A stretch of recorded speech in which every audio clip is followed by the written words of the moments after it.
radio reading service now presents a reading of articles and features from USA Today for Wednesday, July 8th.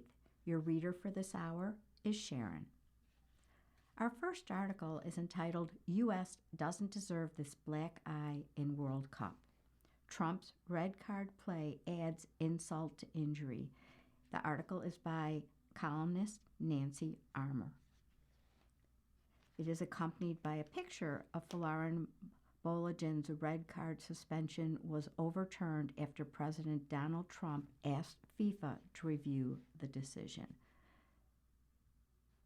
The photo is by Carl Racine from Getty Images. The U.S. men's national team deserved better than this, not the loss that brought their World Cup party to a screeching halt in the round of 16 on Monday, July 6th. They earned every bit of that, finally looking like the team everyone feared they would be at this World Cup, rather than the one that had established a new standard for the U.S. men's national team. It stinks. I don't like to be eliminated from anything, Tyler Adams said after the 4-1 loss to Belgium that dumped the team out of the World Cup. Tonight was not a good performance, probably overall. It's not what we look to achieve.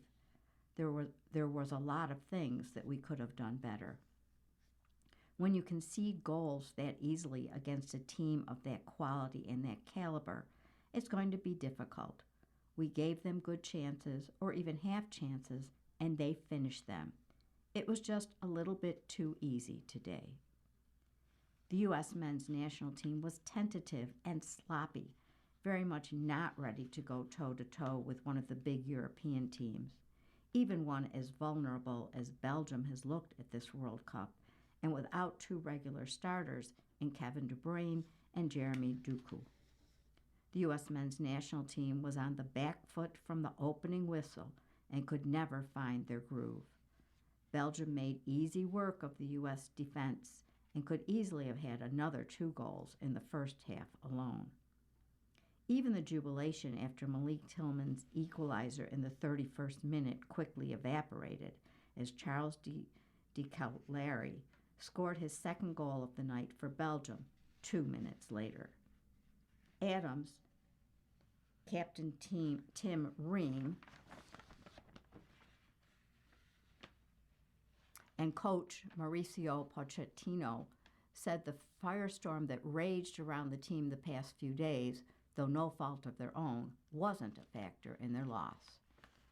We don't need to find another excuse. I think we were not good enough, Pochettino said. It wasn't a situation that affected our group. But, and again, this wasn't their doing, it changed the way people looked at the U.S. men's national team, coding their wonderful feel-good story in ick. FIFA's disciplinary committee overturned Folarin Balogun's red card suspension, allowing him to play against Belgium, less than 36 hours before the game, I might add. That already had folks howling. Belgian coach Rudi Garcia said he thought it was an April Fool's joke, and Norway coach Ståle Solbakken called it a big mistake. Then it came out that President Donald Trump, who long ago turned FIFA coach Gianni Infantino into a lapdog, had intervened. Infantino and FIFA insisted Trump's phone call had nothing to do with the disciplinary committee's decision. But if anyone buys that, I've got a bridge to sell you. Suddenly, the U.S. men's national team was a political football. All the goodwill the team had built up for the past month was overcome by the stench of Trump's dirty dealing. This was no longer a debate about the rightness or wrongness of Balogun's suspension being lifted. This was an existential conflict for many fans who had fallen hard for the U.S. men's national team in part because they saw the team as wholesome and a reflection of the country it represented, only to have it co-opted by Trump. The U.S. men's national team's success was now intertwined with Trump, and the opinions were loud and unending. We've done a good job with this group of allowing outside noise to be outside noise. It's got nothing to do with us as players and getting ready for games, Ream said. It's one of those things that it's the world we live in. We were fully focused on us as a group and as a team, and fully focused on the game, and not really worried about what was being said or debated in the outside world. Still, they didn't deserve to even be in the conversation. The U.S. men's national team struck all the right notes at this tournament, even in the wake of Boligin's suspension. Had the player spent the day after he got his red card complaining or whining about the injustice, this exit might feel different. But they went out of their way to be mature and not make themselves out to be victims. Boligin even shook the referee's hand after the game. "I never want to react out of anger and out of emotion," he said Friday, July 3rd. "There's still lots of people we're inspiring, little kids, boys and girls, who are watching, and we have to show them the correct way to handle things, even when you think it's unjust. I felt I did that." And yet they still got pulled down into the muck as if they had dialed Infantino's number themselves. When people remember this team decades from now, the milestone wins, record number of goals, and country roads will come to mind first. But Trump trying to put his finger on the scale on their behalf will be part of their memory too. It's inescapable. The U.S. men's national team took the country on a heck of a ride at this World Cup. It's too bad it ended in this train wreck. They deserved better. Our next article is a USA Today exclusive, The Young Castro. Cuban heir has open line to U.S. Obscure power broker has vision, access, clout. It is by Romina Ruiz Gorlino, Kim Holmgard, Rick Jervis, Francesca Chambers, and Nick Penson-Stadler, all from USA Today. And this is part 2 of a 2-part series out of Havana. The Trump administration has been coy about who, if anyone, it sees as a credible Cuba interlocutor. Raul Guillermo Rodriguez Castro believes he is that person. He's unknown to many outside Cuba, holds no official government office, and rarely appears in Cuba's state media. He had never spoken to U.S. news outlet before a series of exclusive interviews with USA Today in June in Havana. But the favorite grandson of former Cuban President Raul Castro and grandnephew of Fidel Castro is now in the seat of power in Havana and said he's ready to negotiate the future of his country. And he wants to deal directly with President Donald Trump. Rodriguez Castro, age 42, has growing direct and indirect lines to senior American officials, such as Secretary of State Marco Rubio, well-connected American businessmen, and a multitude of White House hangers-on, such as Victor Maylor, a Republican congressional candidate in Rhode Island, who twice traveled to Havana in June to meet Rodriguez Castro. The State Department said it did not authorize his trip. All are trying to shape the Trump administration's Cuba policy. Rodriguez Castro speaks with conviction when he discusses negotiating with the White House. He uses his hands vigorously to punctuate points and alternates between a gentle and booming voice. He said he is determined to not throw away the ideology his family fought for. After all, it was his grandfather, he said, who chose him. Historic heroes will always have a word, he said. Yet he doesn't appear to covet political power, said one person who dined with him in Havana several times in recent months. Instead, the source said, Rodriguez Castro feels he might be the only one who can appease the Americans' demand for change without giving up the ideals of the revolution. Raulito offers them more flexibility because he is a quasi-official. He is a military officer, but his role is much larger than it is on paper, said Pablo Uchuo, an expert on security issues in Latin America at University College of London. Rodriguez Castro spoke with Rubio for the first time in January, Shortly after the U.S. military captured Venezuelan President Nicolas Maduro and his wife Cecilia Flores in a dramatic raid in Caracas, 32 Cuban soldiers working security for Maduro were killed. Rodriguez Castro said he knew many of them and was shaken by their deaths. He faced Rubio in St. Kitts a month later, followed by a discussion in April at Havana's Convention Center with Jeremy Lewin, a State Department official who until recently was in charge of all U.S. foreign assistance, Rubio's de facto Cuba envoy. Rodriguez Castro was also in the room when CIA Director John Ratcliffe visited Havana in May. The Trump administration has imposed sanctions on dozens of companies linked to the Cuban government and senior regime officials and their families from the president on down. Rodriguez Castro tellingly has not been sanctioned. That appears by design. In the wake of the U.S. military strike on Venezuela, the Trump administration bet that Rodriguez Castro could be the one to broker economic and political change, said Ricardo Herrero, executive director of the Cuba Study Group, a nonpartisan organization of Cuban American leaders that advocates for reconciliation with Cuba. A former U.S. official confirmed the Americans have quietly been vetting Rodriguez Castro for months as a potential go-between. Herrero argues that the United States chose to negotiate with Rodriguez Castro over Alejandro Castro Espina, Raul Castro's only son, who led Obama-era negotiations during a brief rapprochement that Trump has since scaled back. This way, Herrero said, a new deal wouldn't appear to be Obama 2.0. This administration has helped create Raulito, Herrero said. He's been able to achieve consensus among the different bands within the Cuban state in favor of a market opening. But that's not enough for those around Rubio who want to see political change, not just economic change. By contrast, no one from the Trump administration has directly engaged with Cuba's President Diaz-Canel, the first person without a Castro name to occupy that role.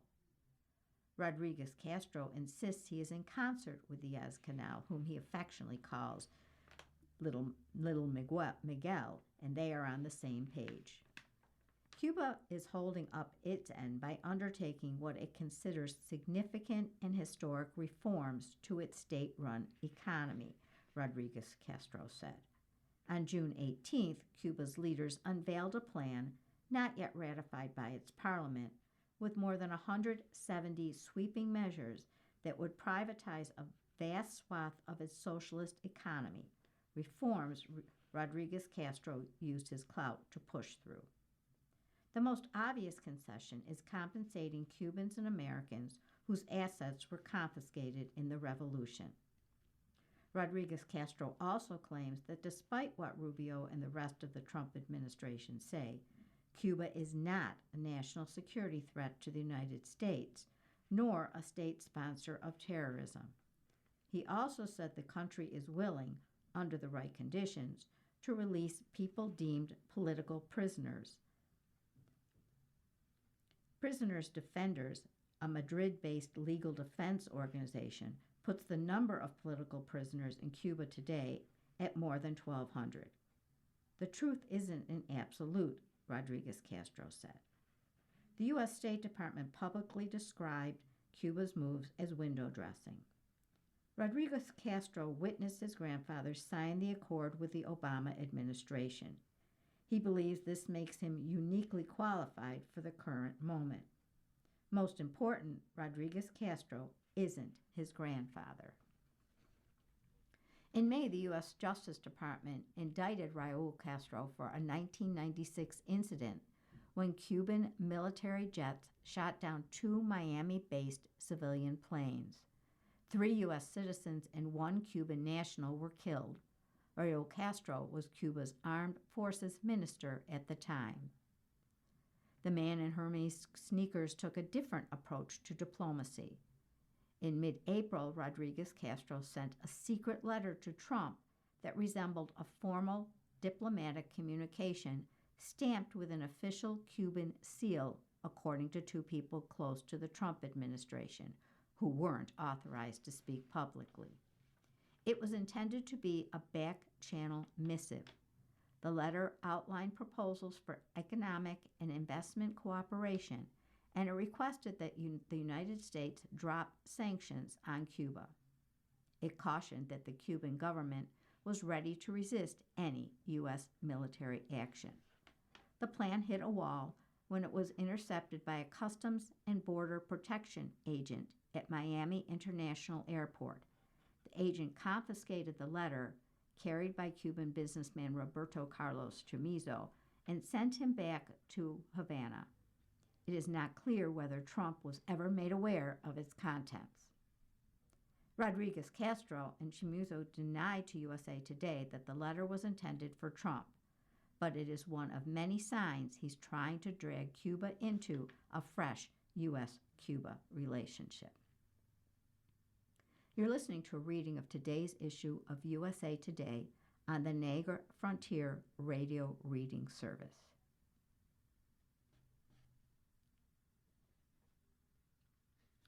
The article continues, proving himself capable. Meanwhile, Rodriguez Castro has shown himself a negotiator. In mid-June, he personally backed a fuel deal with Vanguard Energy, a Coral Gables, Florida-based firm that trades fuel in the Caribbean and Latin America, to people close to the lobbying firm confirmed. The deal would not have satisfied Cuba's spiraling energy needs. It did represent a lifeline. The White House blocked the deal at the 11th hour over objections to using energy storage facilities owned by Cuba Oil Union, or CUPET, the country's largest government-controlled oil company. Rubio sanctioned CUPET on June 11th, the day the deal was announced. But the episode underscored Rodriguez Castro's ability to sign deals between the United States and Cuba.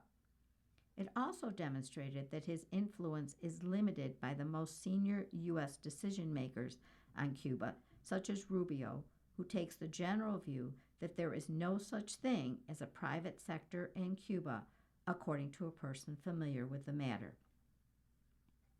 In early June, Rubio told the House Foreign Affairs Committee that he hasn't found a Cuban official who could lead a transition to a government pliant to U.S. interests, similar to the role played by Delcy Rodriguez in Venezuela, that nation's U.S.-approved acting president.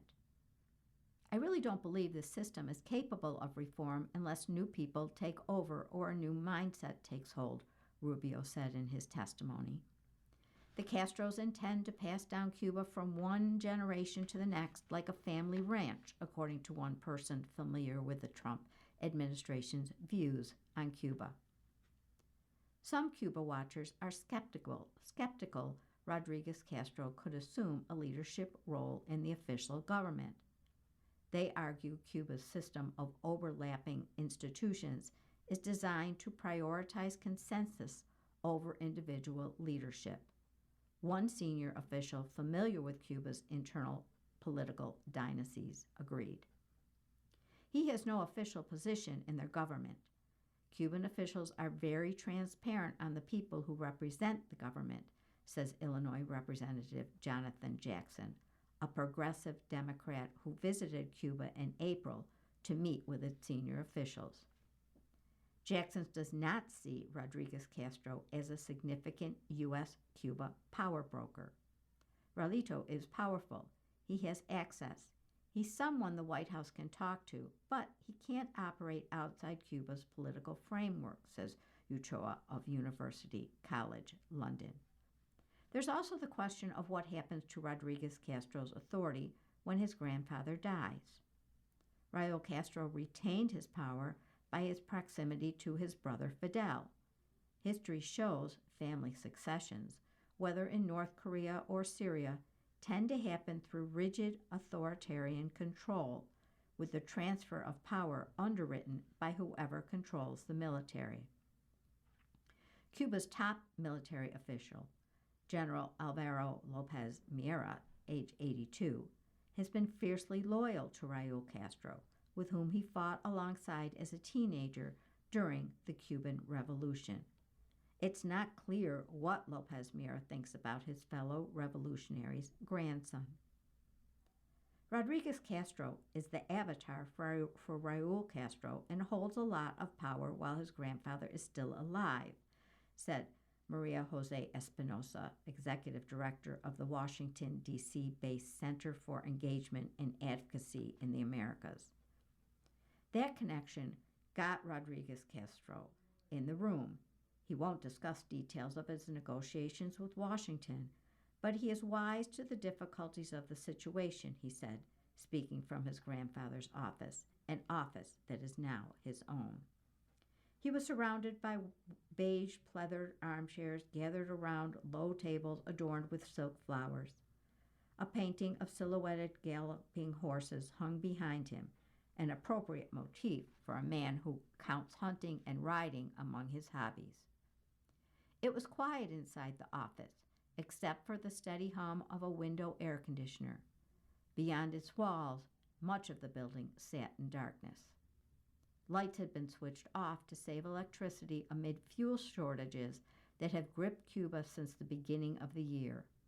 It lent the vast Havana Convention Center an almost abandoned stillness, a political palace for one.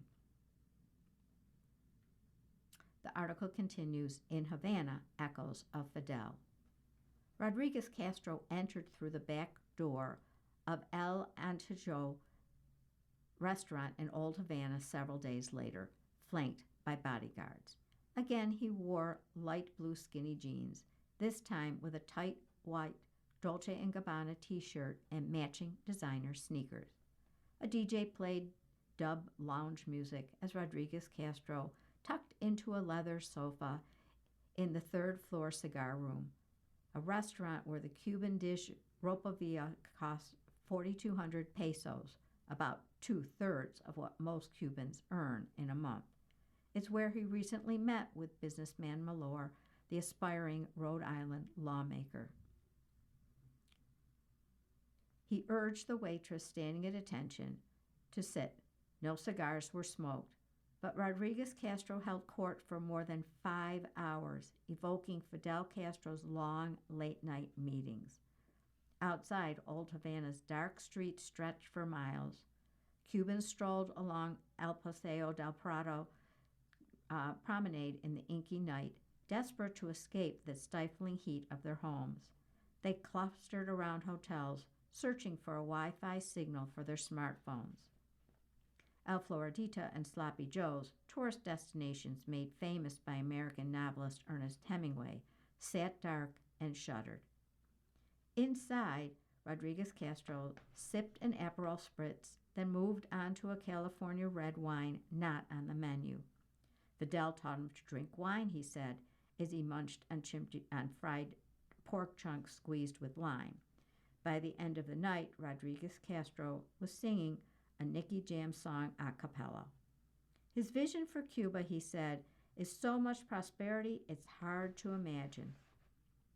Cuba's model will be innately Cuban, he said, even when it draws from China or Vietnam, two countries that evolved from Soviet-style economies and underwent successful, if not perfect, capitalist transformations. Soon, he said, the people of Cuba will find all the things they seek in other countries. He did not elaborate. As he left the restaurant, a stranger strolled up and gave him a hug. "Mia Sangra," the man called out, "my brother, my blood. I know that with you in charge, the lights will return to Havana."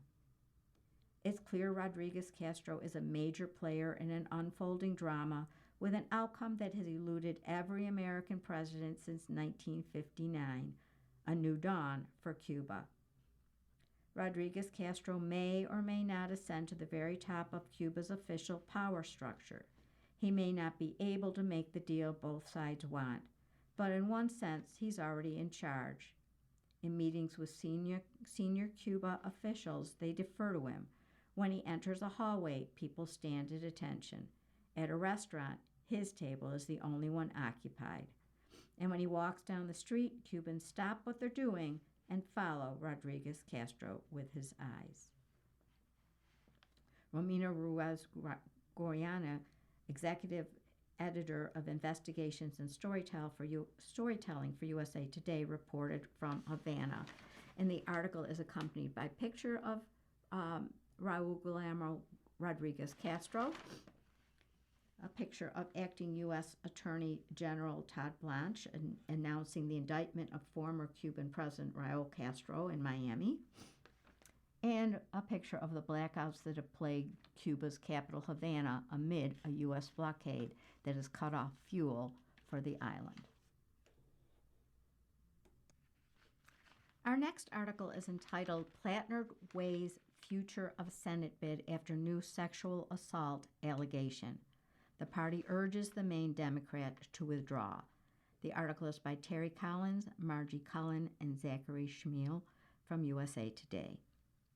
Democrat Graham Plattner said he was taking time to reflect on his campaign to unseat Republican Senator Susan Collins amid a new allegation from a Maine woman who said he sexually assaulted her nearly 5 years ago. Denny Rassicot, 41, told Politico in a report July 6 that she had an on and off relationship with Plattner, the Democratic Senate nominee in Maine, for more than 2 years. She said Plattner entered her home uninvited one night in late 2021 while intoxicated and forcibly pursued her while she repeatedly told him to stop. She told the outlet she cut off contact with him after telling him the encounter was not consensual. Plattner denied the accusation. These accusations are troubling, serious, and false. Any accusation of non-consensual behavior is categorically untrue, he said in a statement provided to USA Today. After Politico's report, Plattner reiterated his denial in a video posted on social media the afternoon of July 6th. He had canceled several events on the campaign trail for July 5th and 6th. We are united in a love of Maine, a belief that our politics must change, and a focus on defeating Susan Collins, Plattner said in the video, using the past tense. Regardless of the inaccuracy of the reporting, but mindful of the political reality it will inflict, we are taking the time to reflect on the best path forward for the state that I love, the people that I love, the movement I belong to, and the goal of defeating Susan Collins, Plattner said. Those were the goals when we launched this campaign, and they remain my goals today. The accuser says she felt compelled to go public. Rassicot, whose name had appeared in a related story in the New York Times, said she felt compelled to go public because the reaction to that story was dominated by controversy about another woman, Lindsay Fifield. The Virginia conservative who worked for right-leaning groups and Republican campaigns accused Plattner of mistreating her and said she faced attacks because of her ties to the Republican Party. Rassicot, who is a Democrat, told Politico she was torn about coming forward in part because she agrees with Plattner politically. She told the Times she and Plattner dated casually from 2019 to 2021. Plattner's campaign said in its July 6 statement that the candidate has withstood controversies brought to light in an effort to get him to drop out of the race, including stories focused on a tattoo he had that appeared to resemble a Nazi symbol. For a year, opponents of this campaign have thrown everything they can at Graham, calling him a Nazi, a war criminal, and a communist. None of it has been true, and this is no different. It is not a coincidence that this story comes a week before the ballot deadline, just as the previous false allegations came a week before the primary, the statement said. Graham began this campaign to fight for a Maine where everyone is treated with dignity and where Mainers are put first, and no amount of desperate smears will stop this movement from seeing that vision through. Meanwhile, 3 leaders from the Maine Democratic Party called on Plattner to withdraw his nomination after multiple women made what they called serious, credible allegations. The leaders said in a statement posted on social media that they stand with women and survivors and that principle does not bend based on party affiliation. They added they respect the women who made the hard decision to come forward. Speaking up is often costly. The state party leaders said they're entrusted with who represents them, and it requires judgment, leadership, and a willingness to act when circumstances require it. This Senate race comes at a pivotal moment in the struggle against a government supported by Senator Collins that serves the interests of the wealthy and powerful at the expense of ordinary Maine people, their statement said. It's essential that we refocus that campaign on that struggle. Meanwhile, the Democratic Senatorial Campaign Committee, or DSCC, said in a statement July 6th that the claims against Plattner are incredibly disturbing, adding that violence, abuse, and sexual assault are unacceptable. Graham Plattner needs to immediately withdraw as the Democratic nominee for Senate and allow Maine Democrats the opportunity to choose a new candidate who can defeat Susan Collins, the committee said. The DSCC will not invest in the Maine Senate race if Plattner remains on the ballot. The fallout among other national Democrats was also swift. Representative Ro Khanna of California, a prominent progressive who had campaigned for Plattner in Maine and stood by him despite earlier scandals, said the new allegations crossed a red line. These allegations are very serious and credible, Khanna said in a statement. Graham Plattner should drop out from the race. Alex Vindman, a Democratic Senate candidate in Florida, also said Plattner should drop out. Senator Ruben Gallego, a Democrat out of Arizona, rescinded his endorsement. Maine law says a candidate may withdraw their name from the nomination by 5 p.m. on the second Monday in July. This year, that is July 13th. To do so, a candidate must notify Maine's Secretary of State in writing. If Plattner dropped out, the Secretary of State would declare a vacancy, and the Maine Democratic Party would then have 2 weeks to make a replacement nomination by 5 p.m. July 27th for the general election. One name that could come into consideration is Maine Governor Janet Mills, who surprisingly suspended her Senate campaign in April, citing financial reasons. Mills' name remained on last month's Senate Democratic primary ballot, capturing more than 19% of the vote. Contributing to this article was Joey Garrison, and it is accompanied by a picture of the Senate candidate Graham Plattner. You're listening to a reading of today's issue of USA Today on the Niagara Frontier Radio Reading Service. The time is 13 minutes after the hour. Our next article comes from the Money section. Ford continues to lead in recalls. Automaker has issued 53 this year since January 1st, and the article is by Keith Lang from USA Today. Ford has recalled cars more often than any other automaker by far this year, according to data compiled by the U.S. National Highway Traffic Safety Administration. The Dearborn, Michigan-based manufacturer has issued 53 recalls since January 1st of 2026, according to the agency. The nearest manufacturer to Ford's recall pace is Chrysler, which has issued 19 recalls so far this year. The agency said, this year marks the third year in which Ford has far outpaced its competitors in recalls. Ford defended the safety of its vehicles despite the large number of recalls it has issued, Sharon Guycom, a Ford spokesperson, said. The large number of recalls is a sign of the company's commitment to safety. At Ford, customer safety is our top priority, she said. More than 80% of our recalls this year are resolved through convenient, software-only updates. Why does Ford have so many vehicle recalls? The U.S. National Highway Traffic Safety Administration says on its website that recalls are issued when a manufacturer or the agency determines that a vehicle, equipment, car seat, or tire creates an unreasonable safety risk or fails to meet minimum safety standards. Most decisions to conduct a recall and remedy a safety defect are made voluntarily by manufacturers prior to any involvement by the agency. Manufacturers are required to fix the problem by repairing it, replacing it, offering a refund, or in rare cases, repurchasing the vehicle.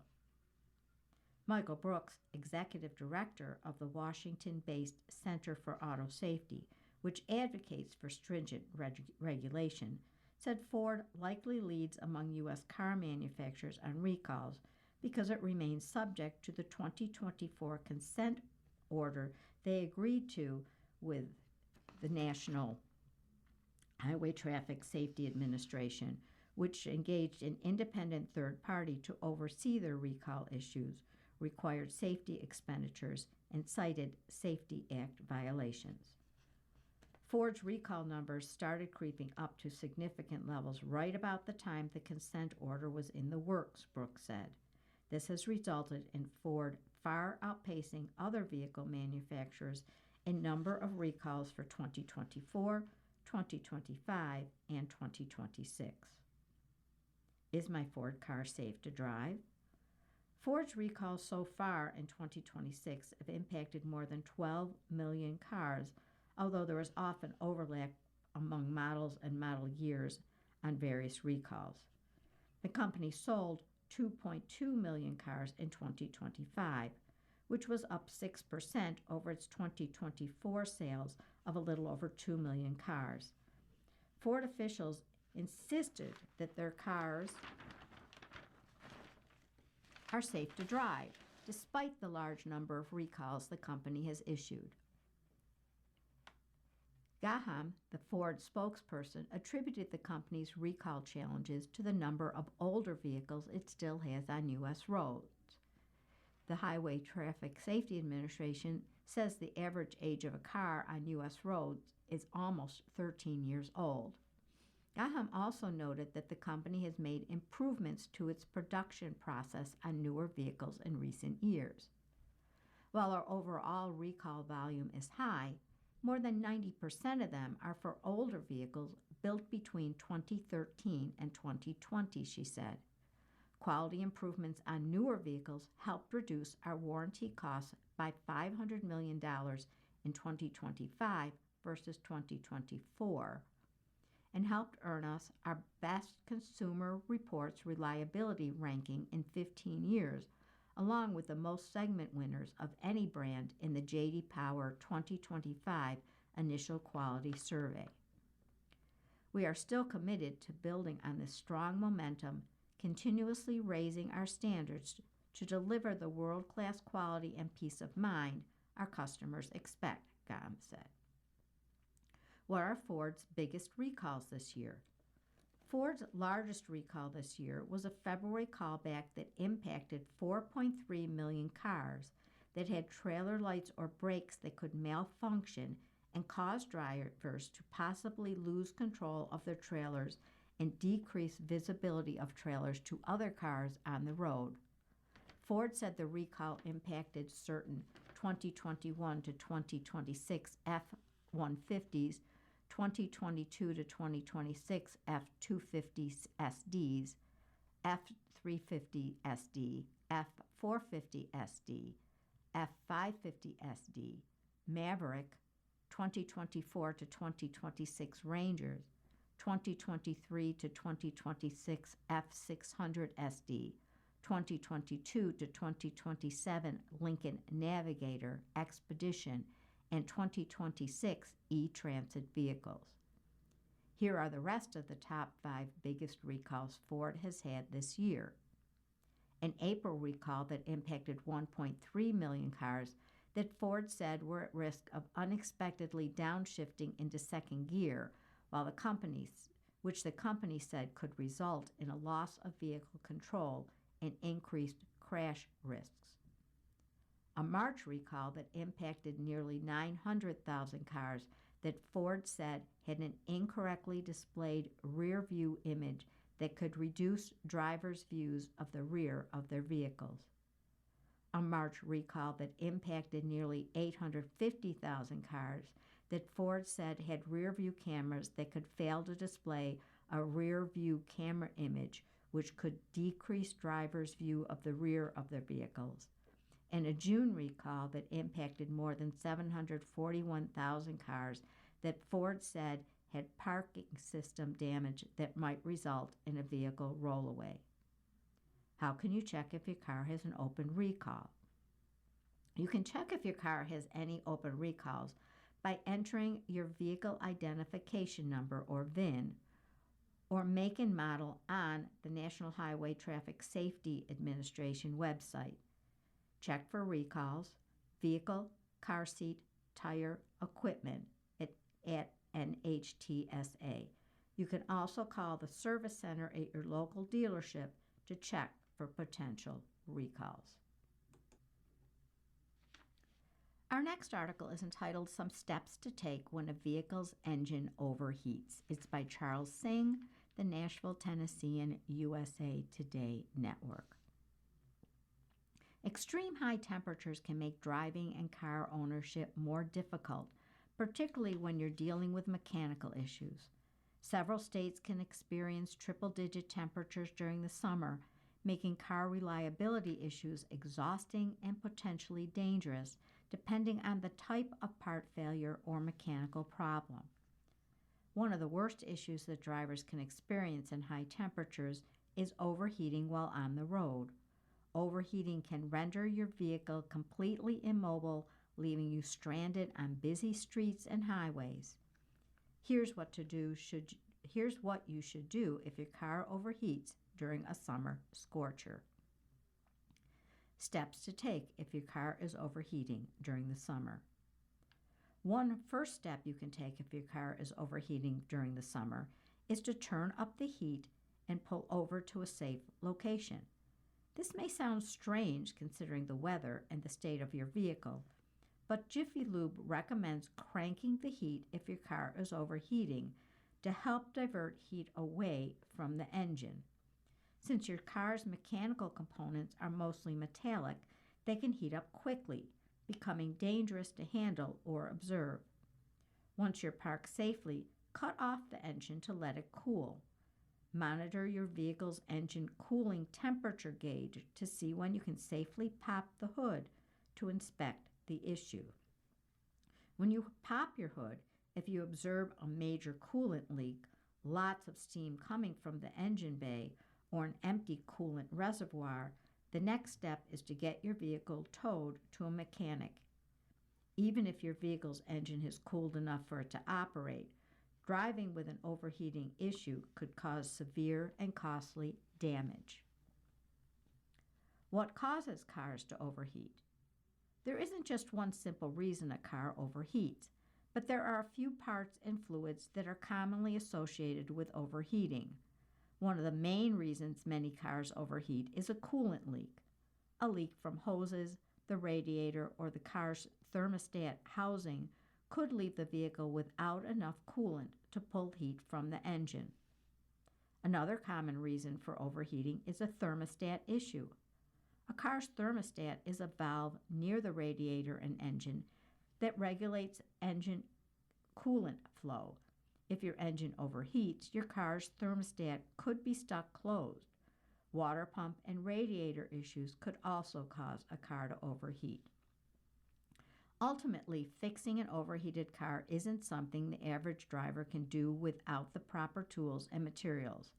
The best next step to take is to have the vehicle towed to a trusted mechanic or garage that can professionally diagnose and address the root cause. Car maintenance tips to prevent engine overheating.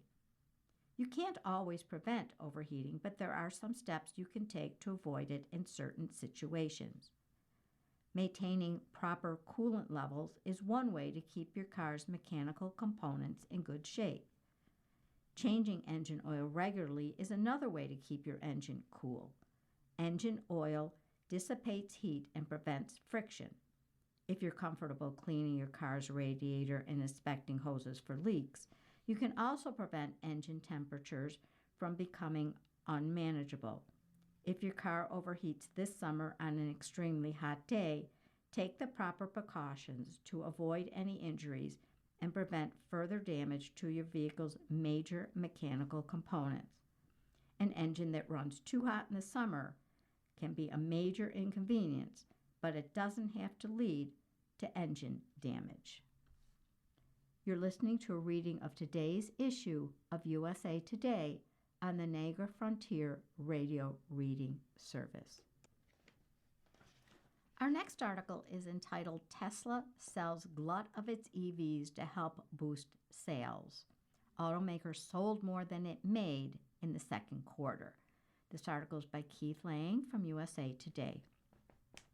Taking advantage of a slight uptick in EV interest that became apparent amid rising gas prices, Tesla sold 368,000 more electric cars than it produced in the second quarter of 2026. That overage allowed the company to eat into a glut of unsold EVs it was sitting on at the start of the year. The nation's biggest electric car seller reported delivery of 480,126 EVs globally in the spring of 2026, according to a report released by the company on July 2nd. But it said it produced 451,758 of those cars in the second quarter of 2026. The delta between Tesla's sales and production levels allowed it to cut into a 50,326 vehicle gap the company reported having in the first quarter of 2026, when Tesla said it produced 408,386 electric cars and it sold 358,023. For all of 2025, Tesla said it produced 1,654,667 EVs and sold 1,636,129, a gap of 18,538 units for the past year. Why are Tesla's EV sales not selling as fast in the U.S. as they used to? Tesla sold 589,160 cars in the United States in 2025, down 7% from the 633,762 vehicles it sold domestically in 2024.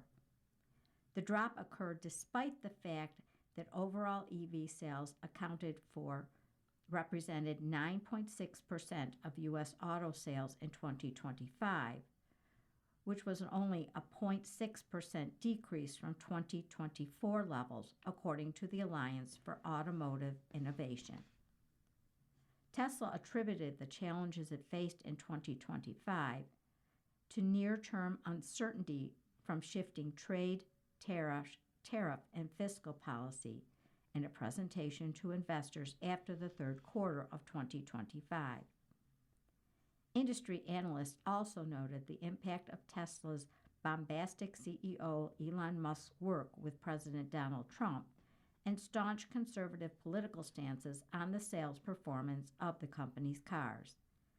The company is also facing increased competition from other manufacturers who are debuting new models, even as some automakers are pulling back to recent dips in EV demand and the elimination of federal support for the technology.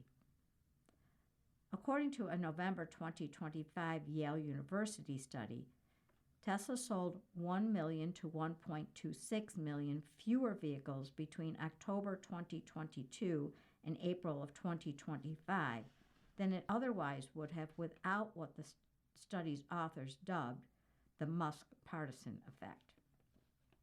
The study found Musk's very public political stances also helped to increase the sales of other automakers' electric and hybrid vehicles by between 17 and 22%, as drivers who were opposed to the CEO's politics fled to other EV manufacturers. Charlie Tespro, senior economist at Cox Automotive, said Tesla was expected to have a challenging 2026 domestically because of the increased competition and the uptick in interest in used EVs, most of which are older Teslas. Their sales in the first half are expected to be down nearly 15% from last year, Chesbrough said on Cox's recent mid-year review call. The loss of federal subsidies is certainly having an effect, but so is the lack of new products in the face of increasingly strong EV competition. And unique to Tesla, tens of thousands of used, off-lease Model 3 and Ys are providing additional competition to their new products. Stephanie Valdez-Treaty, Cox Automotive's Director of Industry Insights, noted that Tesla's global sales are up 25% in the second quarter of 2026. But she said most of that increase was driven by the company's sales in Europe and China. How many unsold cars did Tesla have in other quarters? Tesla said it produced 408,386 electric cars and sold 358,023 in the first quarter of 2026, resulting in a 50,326 vehicle gap. The article then lists the gaps in production and sales reported in the 8 quarters prior to that. The article is accompanied by a picture of a Tesla Model Y, which is ranked second on the Cars.com America Made Index. It has 70% North American content, according to the U.S. National Highway Traffic Safety Administration. The picture is by Mike Blake out of Reuters. Our next article is entitled Hyundai's Recall Points to an Industry-Wide Problem. It is by Charles Singh, the Nashville, Tennessee and USA Today Network. Hyundai is recalling its best-selling vehicle for an issue that any automotive brand could experience. More than 96,000 Hyundai Tucson small SUVs are being recalled because of a software error that can temporarily prevent critical information from appearing on the vehicle's display, increasing the risk of a crash. Here's why Hyundai's recent Tucson recall is part of a broader auto industry software problem and what manufacturers could do to make the recall process easier for drivers. Why is the Hyundai Tucson being recalled? The Hyundai Tucson SUVs are being recalled because a software issue could cause the digital dashboard or instrument panel display to temporarily go blank while the vehicle is in motion. This could make drivers unaware of their speed or potential safety information that's shown on the display. The recall impacts 2025-2026 Tucson models, 2025 and 26 Tucson hybrids, and 2025-2026 Tucson plug-in hybrid SUVs. Hyundai is addressing the issue by allowing drivers to bring their Tucsons into authorized dealers for free instrument panel cluster software updates. Drivers enrolled in Hyundai's Blue Link Plus subscription service may be eligible for a free over-the-air or OTA software update that they can remotely download. Tucson's recall is alarming, but it's just the tip of the iceberg when it comes to recent software-related car recalls. Software-related car recalls in 2026. Hyundai is far from the only automaker that is recalling vehicles in 2026 because of a software issue. In March, Ford issued a recall for F-150 trucks as well as the Maverick, Ranger, and more because of a trailer module software issue that could stop trailer turn signal indicators, brake lamps, and even brakes from functioning properly. Nissan had to recall a Kicks subcompact SUV in June, over 51,000 models, because of a similar software issue to Hyundai's, where instrument panel displays could potentially go blank, said Cars.com. It's no secret that software-related car recalls have been on the rise in recent years as basic and more technologically advanced car performance operations become reliant on software. Many of these issues are solved with a quick OTA update, but it raises an interesting question for modern car buyers. Are manufacturers producing vehicles that need regular software patches? What automakers can do to make software recalls easier for drivers. Today, many major automotive recalls are software related. While automakers may not be able to anticipate every software error, They could enable OTA software updates for all vehicles instead of reserving that capability for consumers who opt for a premium subscription. If modern vehicles are so reliant on software that everything from displaying driving speeds to braking in some models, free OTA software updates could save drivers the hassle of bringing their cars into an authorized dealer for repairs. Allowing these updates to be accessible to all drivers could also reduce the risk of crashes if drivers can quickly and easily address the issue themselves. Some automakers, like Tesla, regularly push free OTA updates to their vehicles, unlocking free new features, capabilities, and fixing errors and glitches on a routine basis. As cars become more tech-centric, the future of auto maintenance and repairs could be remote. If new cars can't come straight out of the factory completely free of software errors, automakers can issue regular free updates and patches to vehicles to avoid safety and reliability issues down the line. You're listening to a reading of articles and features from USA Today for Wednesday, July 8th on the Niagara Frontier Radio Reading Service.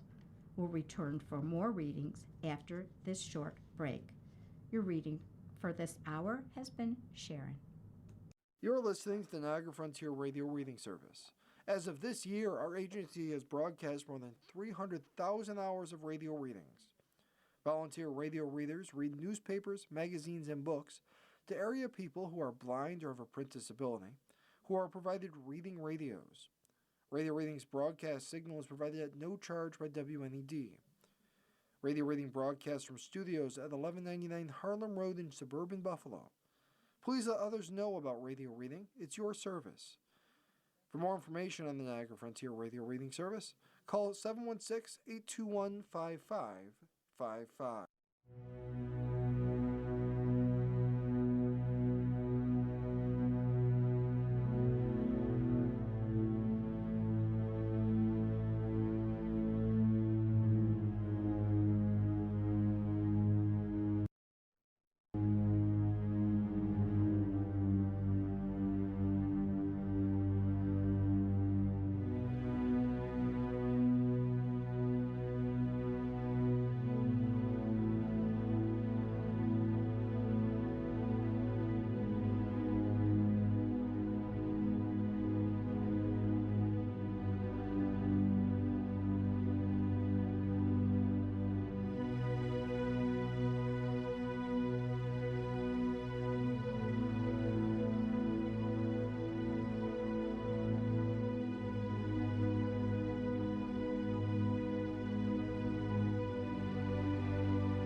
We'll continue now with our reading of articles from today's issue of the USA Today.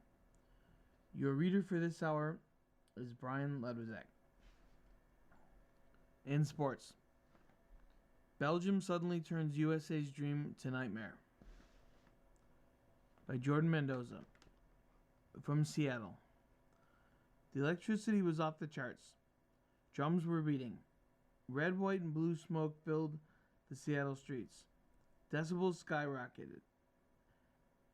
Enter Sandman, Freebird, and Take Me Home, Country Roads, had the patriotic juices flowing like the 4th of July was a weekend holiday.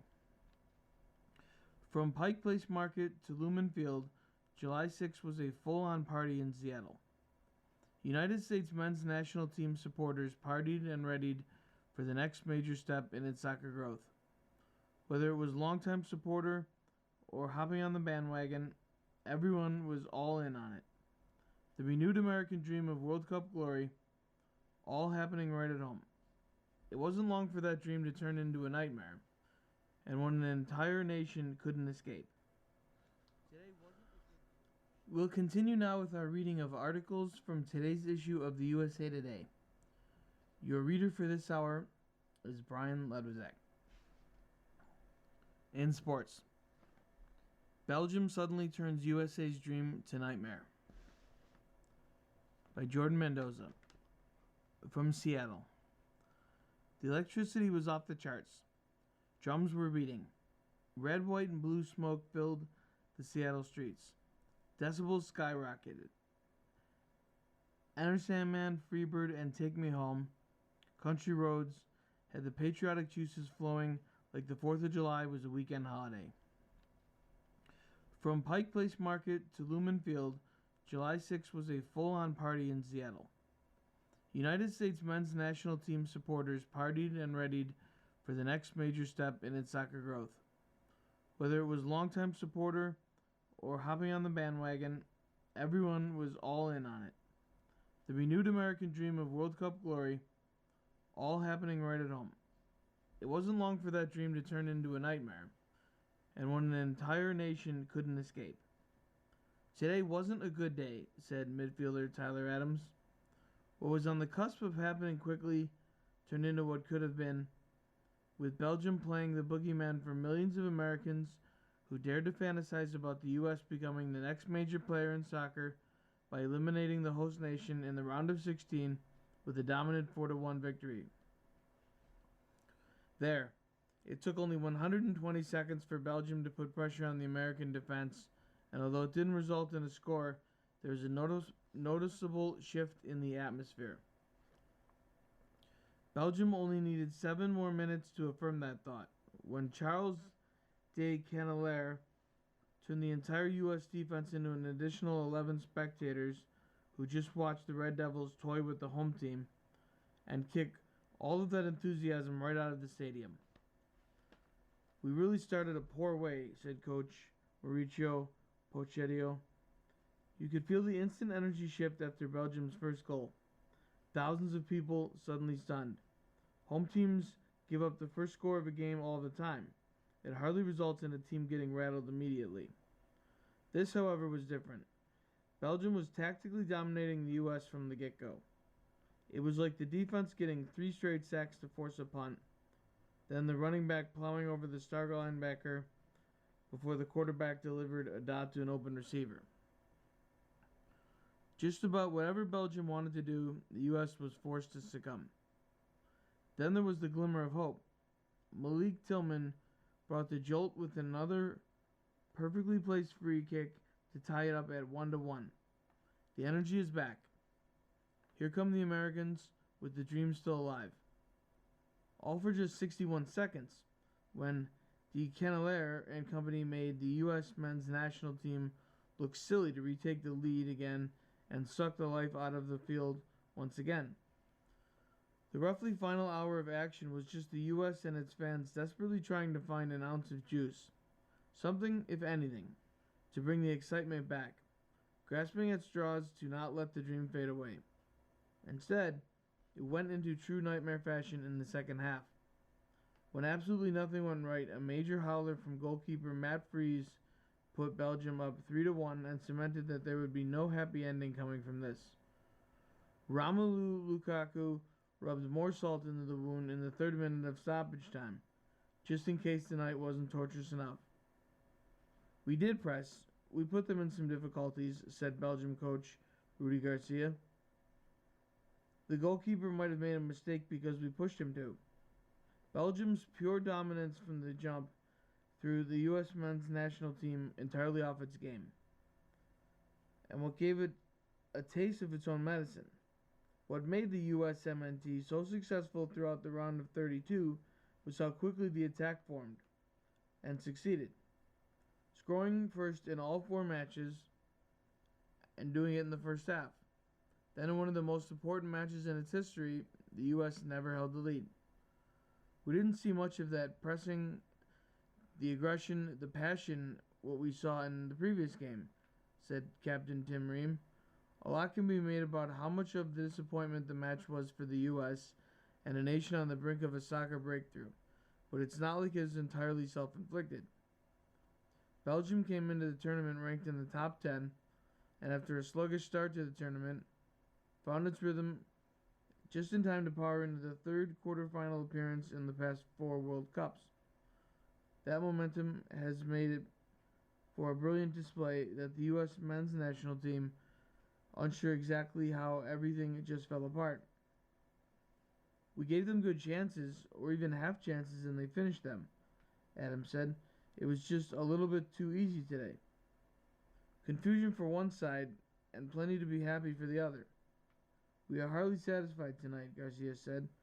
For nearly 4 weeks, USMNT had a nation tucked into its red, white, and blue covers, counting all the sheep that would be able to hoist an American World Cup trophy in the Great American Dream. All just for the Red Devils of Belgium to spoil it with a nightmare that will surely keep the U.S. sleepless in Seattle.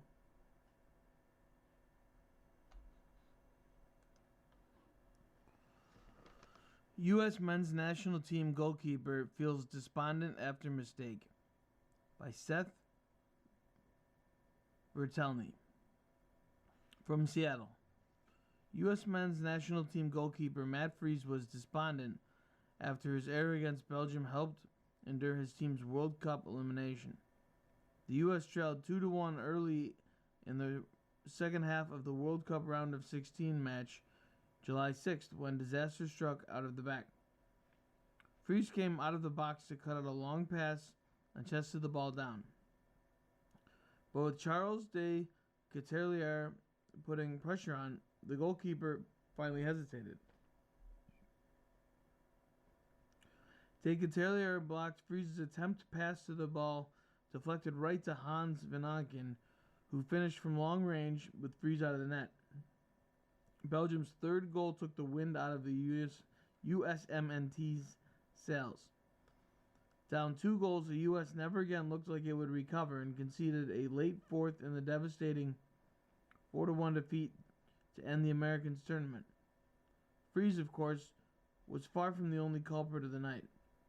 Almost every USMNT player looked out of sorts as Belgium had more energy and desire. But the goalkeeper knew that this mistake had been a significant blow. I'm obviously disappointed for my error in judgment, he said. I know the guys in front of me did everything they could do today to get the win, and I'm so proud of them. I wish that moment was different, and I wish the result was different. On the moment he lost the ball, Freese said, I felt De Ketelaere so close, and I thought he was going to kick my leg, and so I tried to get out of it. Freese entered the World Cup as one of the USMNT's biggest question marks, having only won the starting goalkeeper job last year. The New York City FC shotstopper had a strong tournament on the whole, making him nearly every save expected of him, including a few excellent ones. Freese saved the U.S. earlier in Monday's game, making an outstanding stop on a long-range effort from Timothy Kistan. But the moment in the second half was weighing heavily on Freese, who attempted to put a positive spin on a mistake that will be hard to put behind him. This hurts, he said. This moment hurts more than probably any other moment of my life. But I know that this is a step in a longer journey, and I know that there are big things to come from this federation and from this group.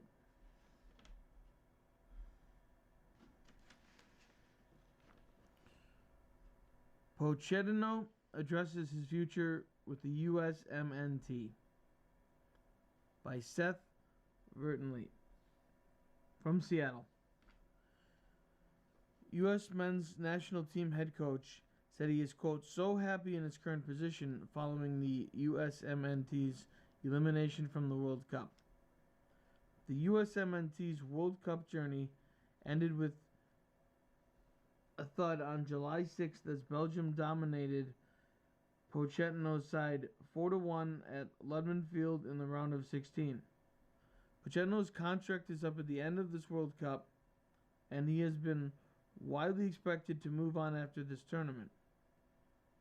But in the post-game press conference, Pochettino indicated he would open to staying on past the World Cup.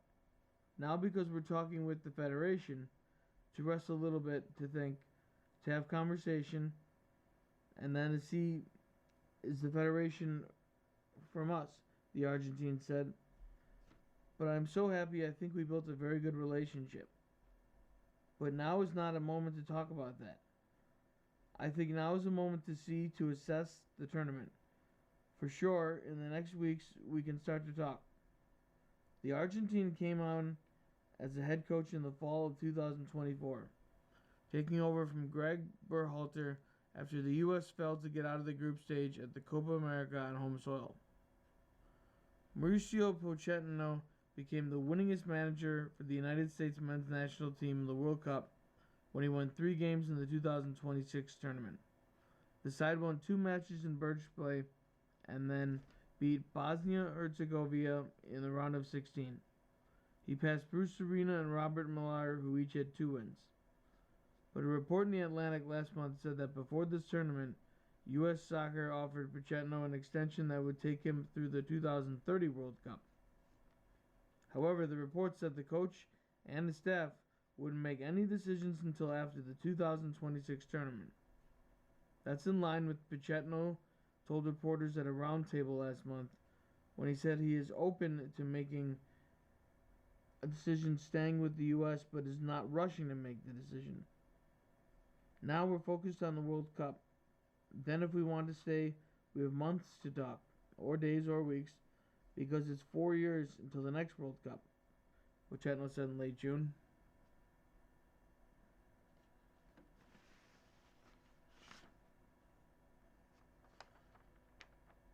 You're listening to a reading of today's issue of USA Today on the Niagara Frontier Radio Service. The time is 12 minutes after the hour.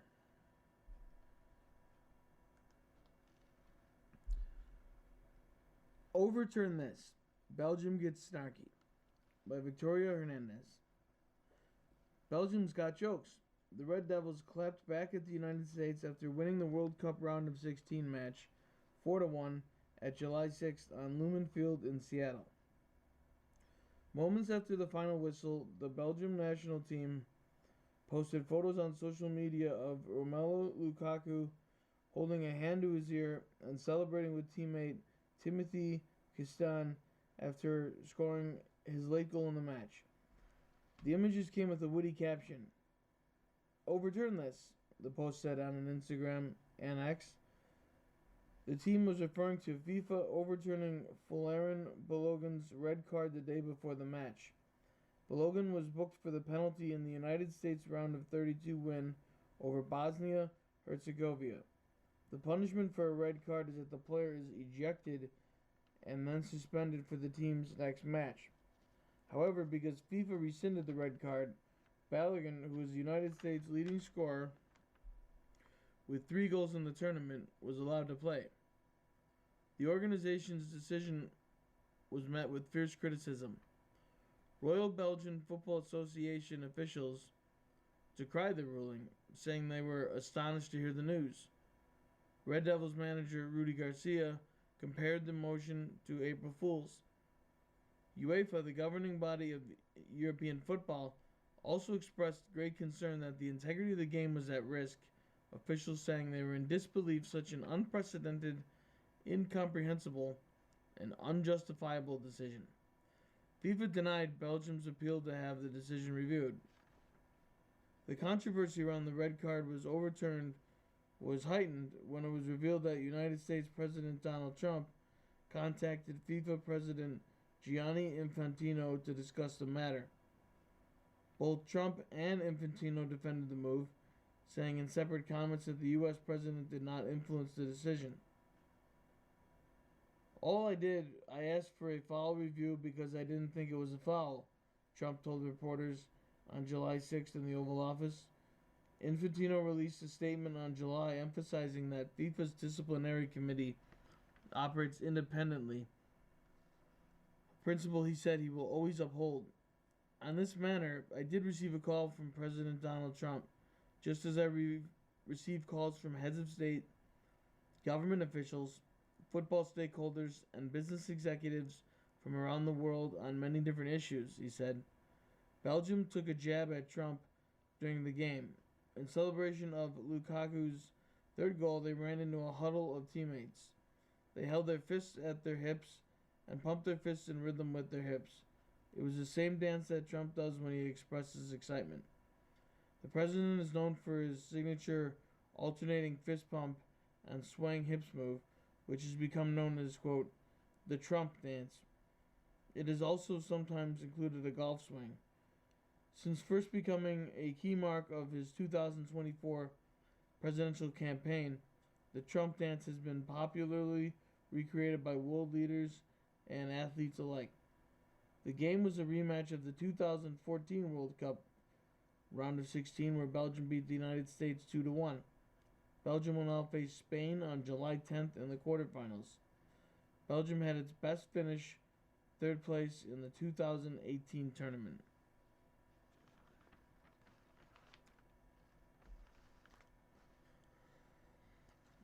Balogun knew red reversal would be controversial, by Jordan Mendoza.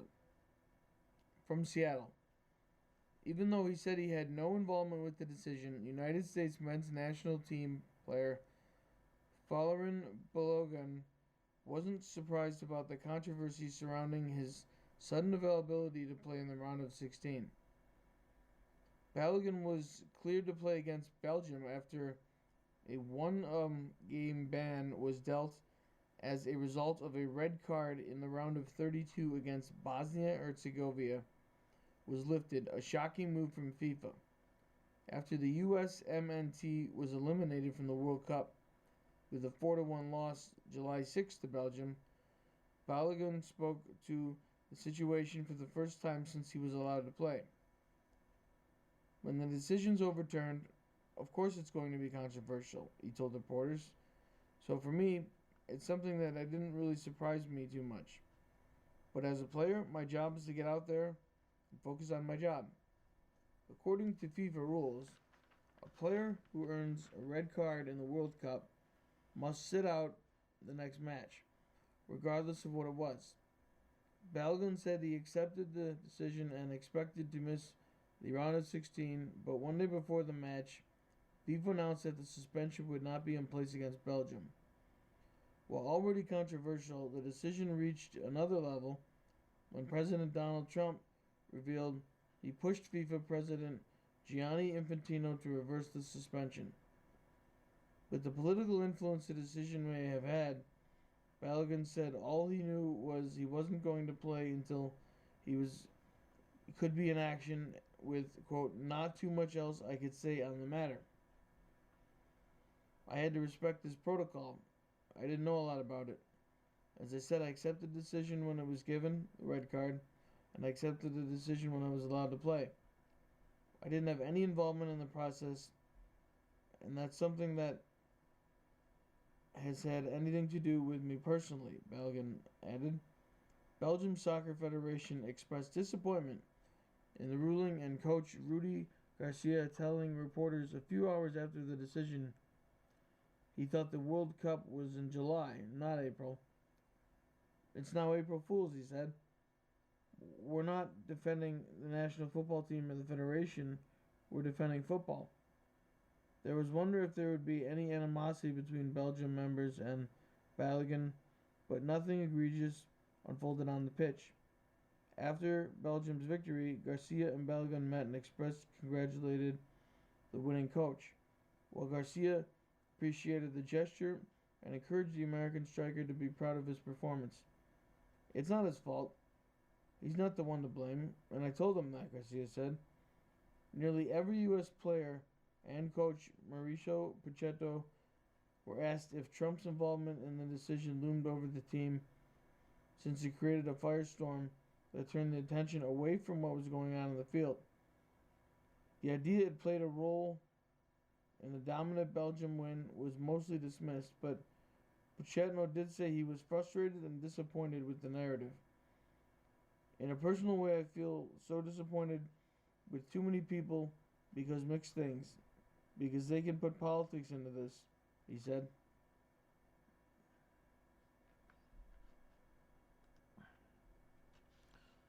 You're listening to a reading of today's issue of USA Today on the Niagara Frontier Radio Reading Service.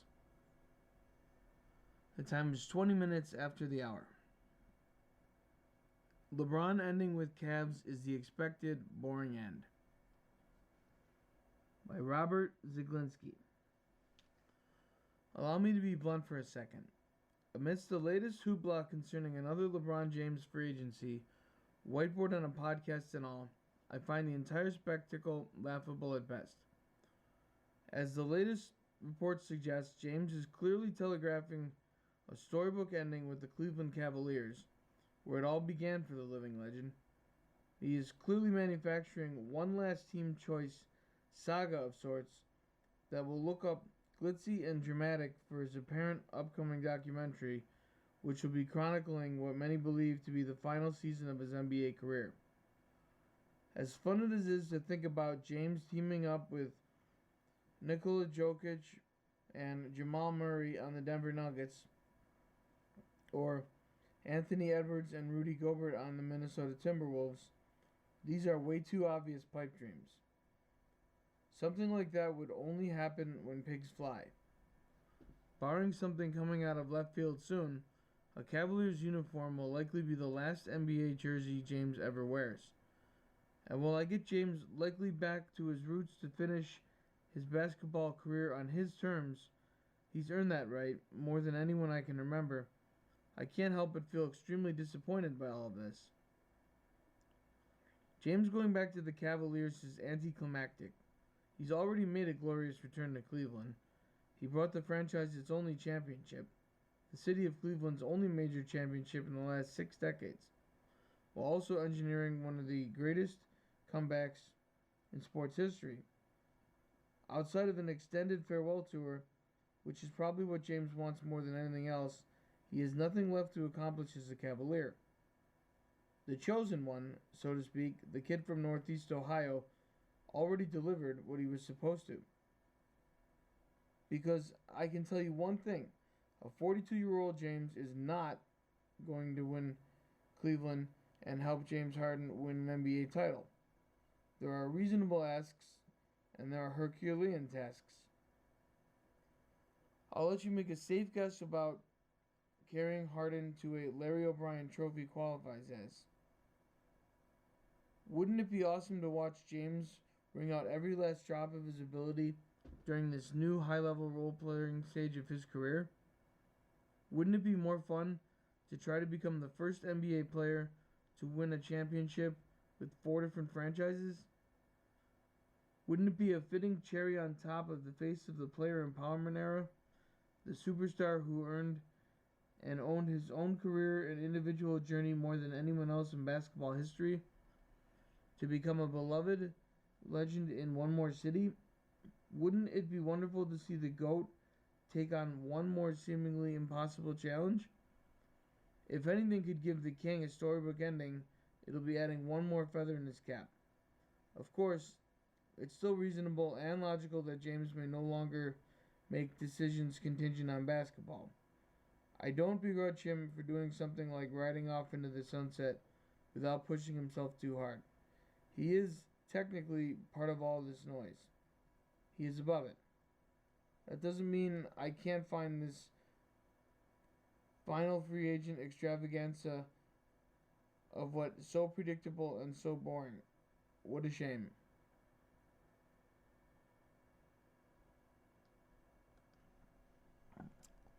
And in tennis, Sinner extinguishes Struff's Wimbledon dream in quarters. By Preeta Sakar. From London.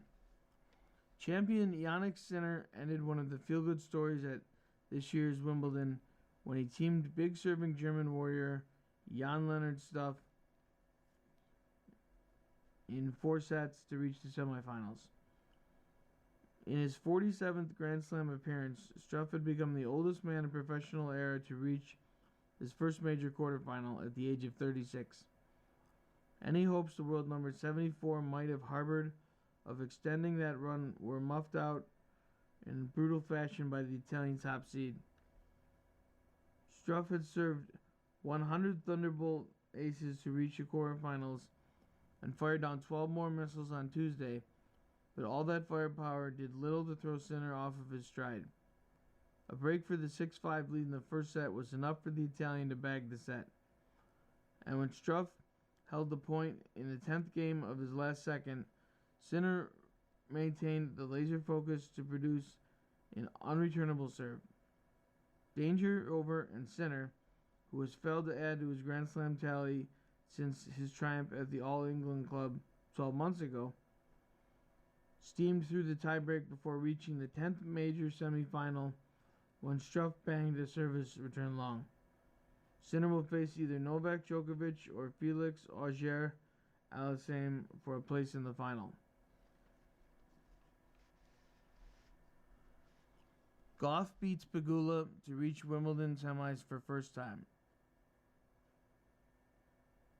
7th-seeded Coco Gauff punched her ticket to Wimbledon semifinals with a 4-6, 6-3, 6-3 victory over 4th-seeded Jessica Pegula on July 6th.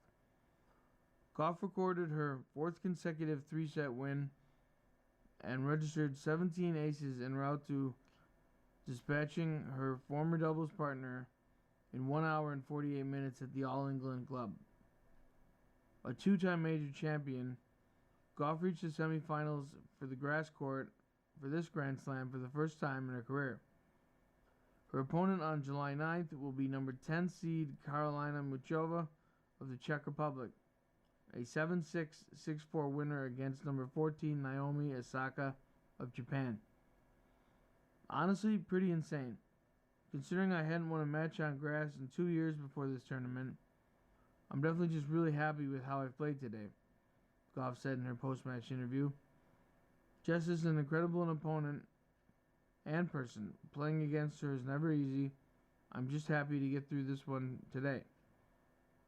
Gauff responded from a disastrous first set and overcame 2 break points in the opening game of the second before seizing control of the test. A more disciplined style of play reduced her unforced errors, and she served out the second set. Gauff broke Pegula to claim a 2-1 lead in the third and regain the advantage of 4-3 before winning the match. After 7 years of playing this tournament, it's finally the first time I can walk on center court and I don't feel nervous, said Gauff, 22. I don't know if I'm becoming a vet or I don't know. Gauff and Muchova became the 6th and 7th active players to reach the semifinals or better at all 4 Grand Slam tournaments in their career, including Serena Williams, Venus Williams, Karolina Pliskova, Iga Swiatek, and Aryna Sabalenka. Gauff owns a 6-1 head-to-head record against Muchova, who is in the Wimbledon Final Four for the first time and looking for her first Grand Slam title.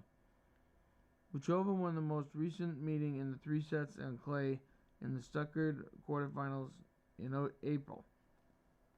Muchova and Osaka exchanged service breaks for the first 4 games of Tuesday's match before holding serve and setting it with a tiebreak, where Muchova jumped out to a 5-1 lead and clinched it on her 3rd set point. Muchova, 29, scored the only service break of the second set to take a 5-4 lead and then didn't allow a point on her own serve, knocking out the 4-time Grand Slam winner with her 7-8.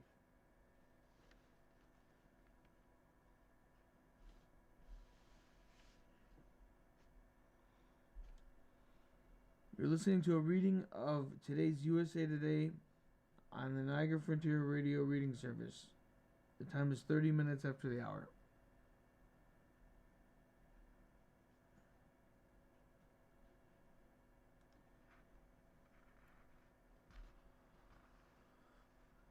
In the Life section,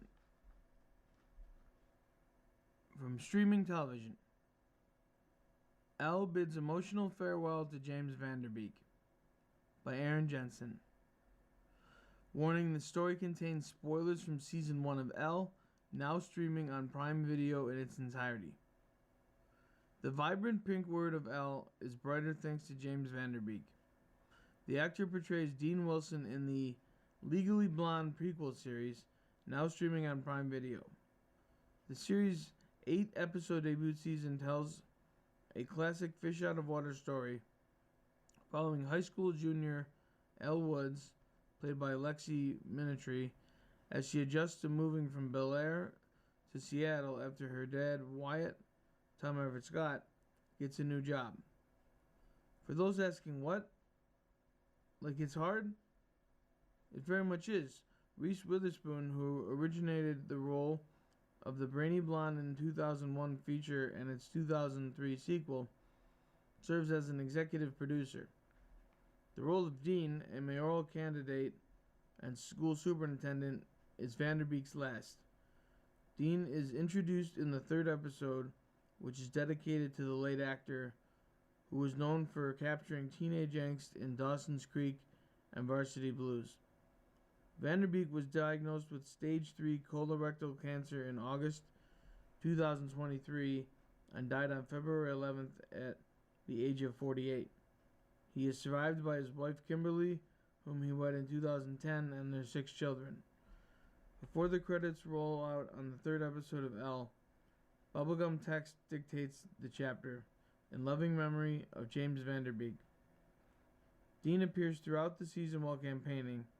He recruits Elle's mom, Ava, June Diane Raphael, to be the image consultant of sorts. He values her eye. Elle has to get it from somewhere, and her honesty. Ava tells Dean to ditch the mustache and Ted Bundy clothing. She also sets him up with her chiropractor and hairstylist. Following her makeover, Ava said he's now handsome in a Charlie from Party of 5 kind of way. But despite new and improved appearances, Dean isn't the public servant that he seems. And to do that, we object. Elle and her friends discover that Dean and the head of the school, Principal Anderson, played by Matt Oberg, are embezzling funds. In one instance, Mr. Anderson pocketed money intended for a stop sign, which resulted in a fatal car crash.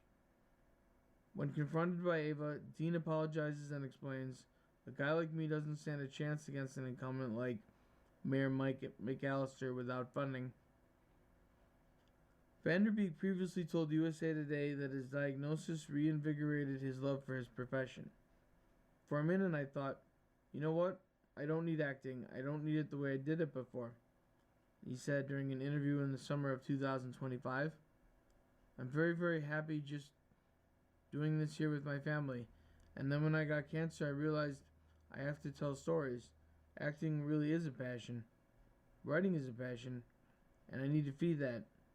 So I joked that I'm the only guy I know who got cancer and realized I needed to work more. Raphael recalled how Van Der Beek would discuss his family between every take in an interview with E! News.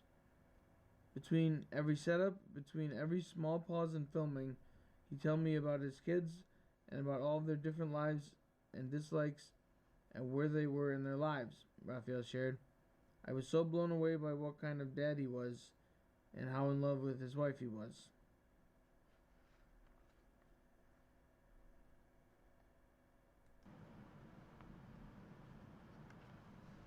On streaming, Murray's role as a dad leads to Crossing Off Other Chances by Joel Goldstein. Chad Michael Murray is known to the world as an actor, but at home he's just dad. Long before Murray graced TV screens as the rugged yet lovable handyman Cal Jones on CW Sullivan's Crossing, he was focused on finding a project that fulfilled him professionally and personally. I prayed for 2.5 years. Very specifically, Murray, 44, tells USA Today in a phone interview. I'm in a place in my life where I do have 3 young kids. I wanted something where I could still be dad. Sullivan's Crossing, initially a TV show that now streams on Netflix, offered him exactly that. Not only did the series offer him a consistent acting role, He's been playing Cal since season 1 in 2023, and season 4 dropped on Netflix June 30th.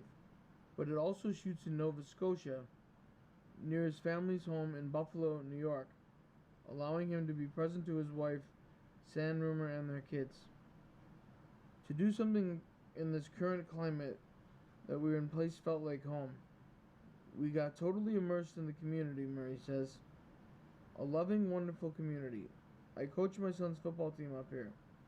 My kids go to school up there. We've got lifelong friends up there. It's an unbelievable blessing. I don't have to work 5 days a week. I don't have to carry the show. It wasn't too gratuitous to the point where my kids were going to belittle me to a certain degree, going through elementary and middle school. That's a hard time to grow up. Though Murray acknowledges Sullivan's Crossing changed his life immensely, he jokes that his kids are less than impressed. But his 2 daughters and son, who are 10 years and younger, but whose names have been kept private, aren't at the stage watching the show. Murray says no. I think that's still a little too old for them. Currently, I'm in the I'm going to pick a dad stage.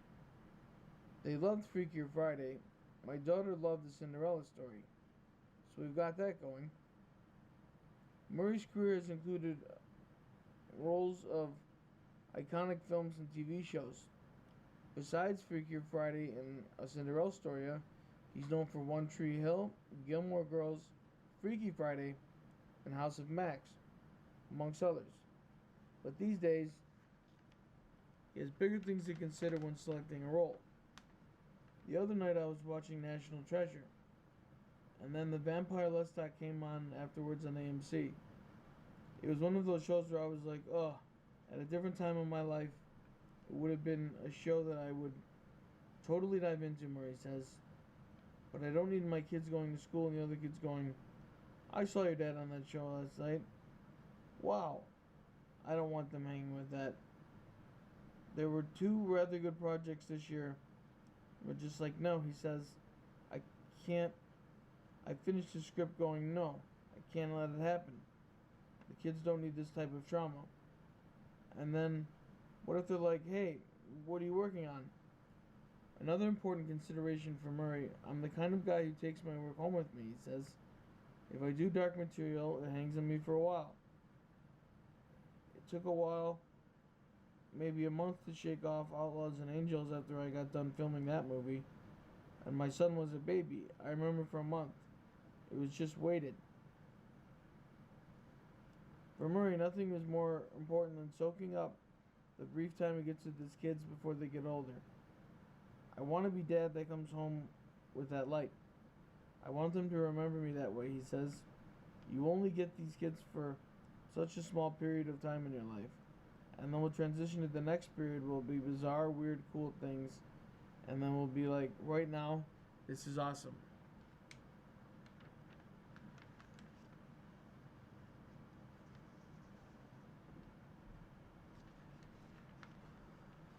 They said what? The star's best quotes. He told them to keep kissing. So, in its simplest form, that's a good thing. It's hard to argue when you give your wife a kiss, or your wife gives you a kiss. And make sure you do it every day. Every minute that you have an opportunity to do it. Kansas City Chiefs head coach Andy Reich describing to Discreet News the advice that Adam Sandler gave Taylor Swift and Travis Kelce while officiating their wedding at Madison Square Garden on July 3rd. In a news conference, Reid also said that Sandler was hysterical, and he did a great job of getting them married in good humor.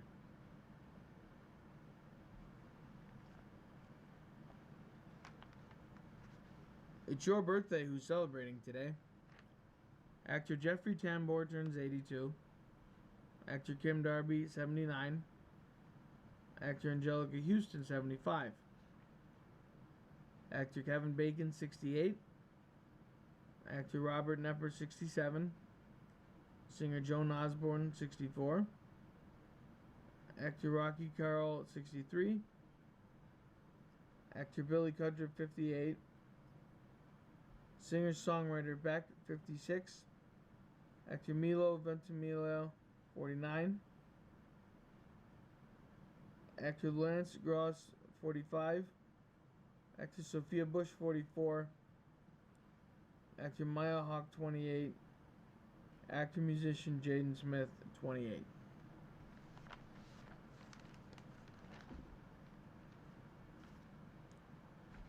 And from the horoscope sanctuary, Aries. Is romance in the air? Your energy and attitude attracts admirers as the moon and Venus harmonize. Taurus. Do something relaxing, maybe even a little selfish, as the moon and Venus harmonize. Gemini. Gift or gab?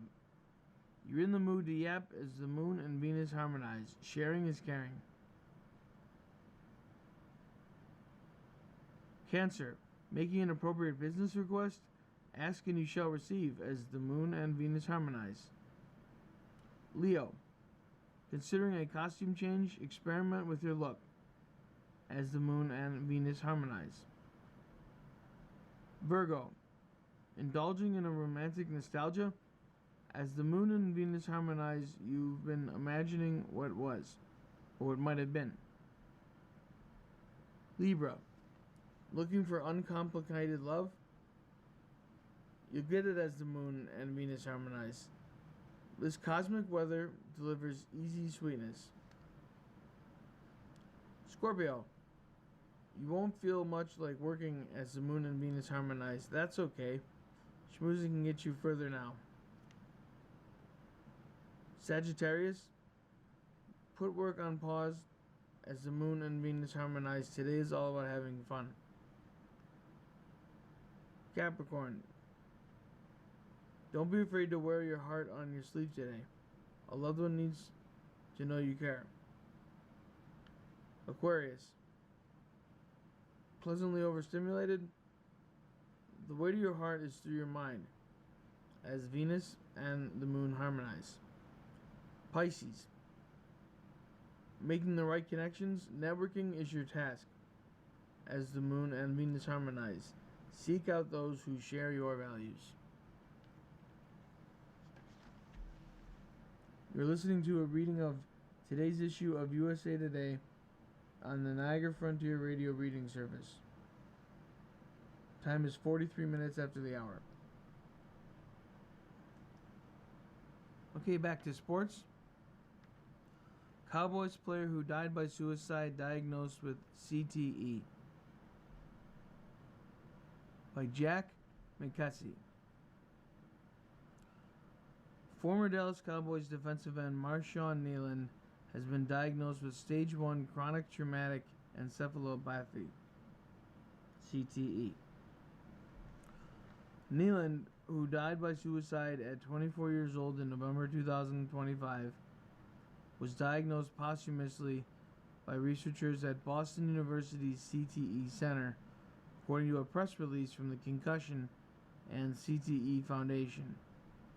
Kneeland was in his second professional season with the Cowboys when he died. The press release noted that he had been playing tackle football since he was 7. Quote, unfortunately, I was not surprised to find CTE in the brain of Mr. Kneeland because we have found this progressive brain disease in nearly half of the athletes we've studied who have died before the age of 30.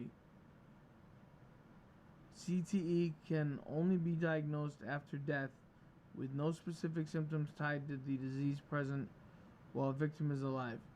However, symptoms with possible ties to CTE include memory loss, impulsive behavior, and depression. While this diagnosis does not change the tragedy of his passing, it provides important context about some of the struggles we have been facing.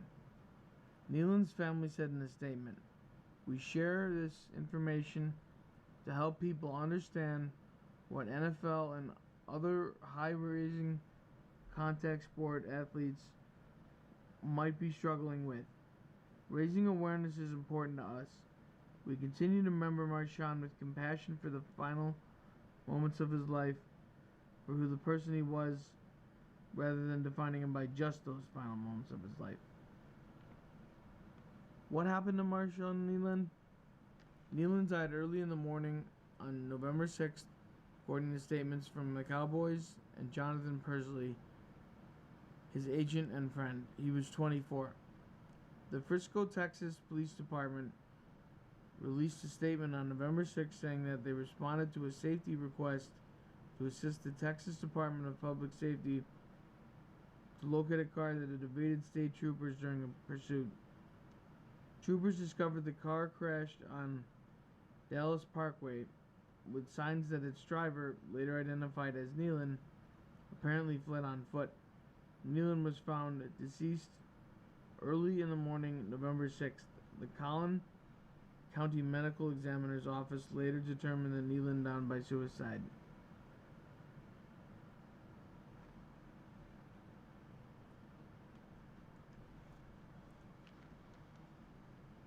Argentina is set for 2030 but will play qualifiers. John Arnold. Argentina, Uruguay, and Paraguay will take place in qualification for the 2030 World Cup despite being given automatic passage as 3 of the 6 host nations. Paraguayan Federation head Robert Harrison told on July 6th. Those 3 nations will each host one match of the 2030 tournament in honor of the 100th anniversary of the men's championship, which first took place in Montevideo, Uruguay in 1930. The rest of the tournament will be held across Spain, Portugal, and Morocco. FIFA appears set to give all 6 nations an automatic qualification place, but Harrison said the South American hosts will be participating in CONMECBOL qualification. That isn't just to keep rhythm, though. Harrison teased a competition similar to the UEFA Nations League that involves South American teams playing in Europe against teams based on positions achieved in qualifications. We're already going to play qualifiers. We're already qualified. But we're all going to play qualifiers for positions for a future tournament that will be played against Europeans, Harrison said on Paraguayan radio station Rock and Pop. If you stay in 4th place or 5th, you'll play against Spain, Germany, Europe 1, Europe 2, or Europe 3. If you play against Europe 3, your profit will be almost nothing.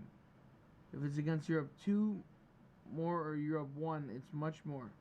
Then there's an economic factor that is very, very important in the qualification. CONMEBOL and UEFA have partnered in the past, contesting the finalistic trophy played between the winner of Copa America and the European Championship. Reports in past years indicated CONMEBOL teams may be invited to the UEFA Nations League. These qualifiers for the World Cup will qualify 3.5 spots, Harrison said. Us 3 are already qualified. We're seeing a possible project with the Europeans where the championship will be against them and they will be played according to the location on the table, how the qualifiers in 2030 turn out.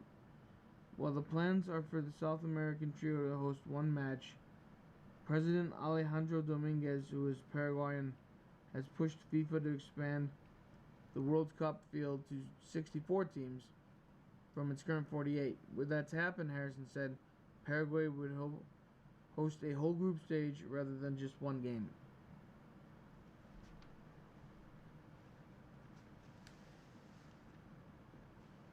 Ronaldo's World Cup era is over. Good riddance.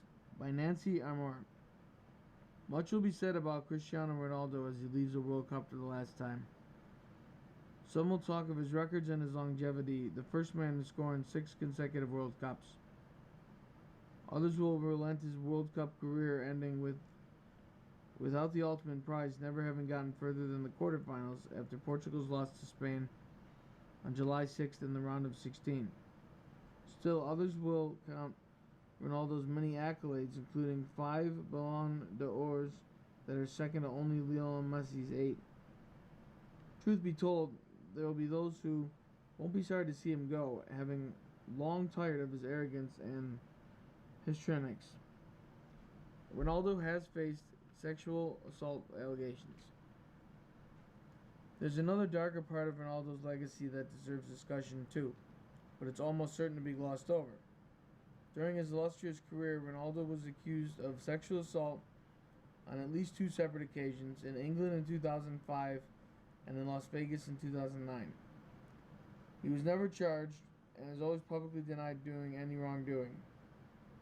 But according to German magazine Der Spiegel in 2018, citing documents he reviewed, Ronaldo acknowledged to attorneys one of the women, quote, said no and stopped several times. He also said he apologized to the woman, Der Spiegel reported. Ronaldo's lawyers have disputed the veracity of Der Spiegel's reporting, saying the documents were hacked and doctored, but Der Spiegel provided no evidence that was ever provided. Ronaldo paid the same woman, Catherine Mayorga, $375,000 in 2010, a year after she reported the alleged assault to Las Vegas police without naming the player. Mayorga later tried unsuccessfully to sue Ronaldo for breaching the confidentiality agreement, but the lawsuit was thrown out because of misconduct by her lawyer. I've had like these serious breakdowns, Mayorga told Der Spiegel in 2018, and again, blaming of the rape, and I blame him, and I blame myself for signing that thing.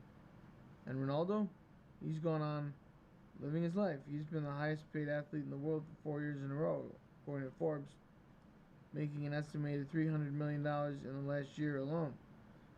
You don't want to see me here anymore, Ronaldo said, joking with the media ahead of the Spain game.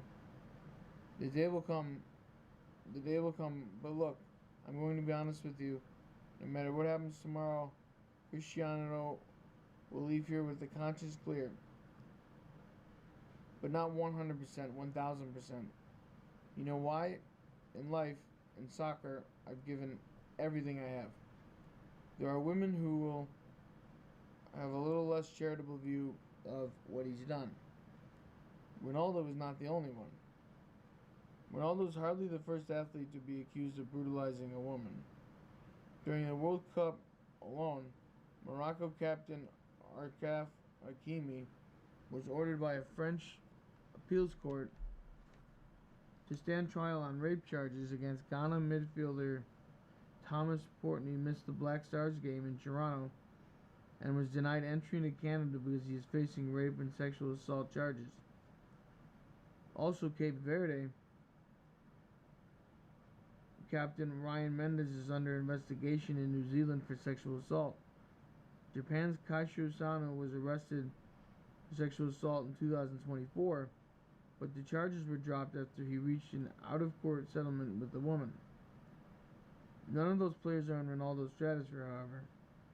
Ronaldo is one of the most recognizable athletes on the planet, and there are some who argue he's one of the greatest to ever play the game.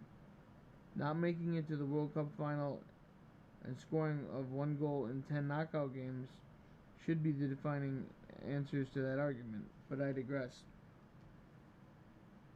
Ignoring assault cases perpetuates harm. When a player as famous as Ronaldo or Kobe Bryant or Ben Roethlisberger harms a woman and the world simply moves on, it does real damage. It perpetuates the idea that women don't matter, that they are disposable when compared to the careers and comforts of famous men. It muffles their voices too, reminding them that there is nothing to gain and everything to lose by reporting. Her name and reputation will be forever shattered, while whatever embarrassment or judgment he experiences, if any, will be short-lived. There will be no doubt many who will be sorry to see Ronaldo, 41, exit the World Cup stage. For those of us wishing that he would face even the slightest bit of accountability for those misdeeds, the reaction is different. Good riddance. You've been listening to a reading of the USA Today for July 8th. We read the USA Today weekdays at noon. For more information, call us at 821-5555. Your reader for this hour has been Brian. Thank you very much. Coming up next on the Niagara Frontier Radio Reading Service, we have episode number 5 of We the Women by Nora O'Donnell. At 3 o'clock is Healthy Living, and at 4 o'clock is a re-airing of today's Buffalo News. Stay with us for these readings and more.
The following program is intended for listeners who are blind, have low vision, or have another print disability, which makes reading, holding a book, or turning a page difficult or impossible. The content is copyrighted by the respective publishers. For more information, please visit us on the web at nfradioreading.org. The Niagara Frontier Radio Reading Service now presents a serialized reading of the book, We the Women, The Hidden Heroes Who Shaped America, by Nora O'Donnell with Kate Anderson Brower. The book was published in 2026 by Ballantine Books and is 325 pages long. Today's episode, number 5, begins on page 118. Your reader is Lenny Mann. Chapter 14, Anna Dickinson, the Orator. The year was 1864. The U.S. House of Representatives chambers was packed with 2,000 people, including President Abraham Lincoln and First Lady Mary Todd Lincoln. They weren't there for a State of the Union address or a speech from a foreign politician visiting America. They were gathered to hear from a 21-year-old firebrand named Anna Dickinson, an eloquent abolitionist who led the country's politicians hanging on her every word as she spoke for more than an hour denouncing slavery. Anna had become a major celebrity, and her youth and self-confidence only added to her allure.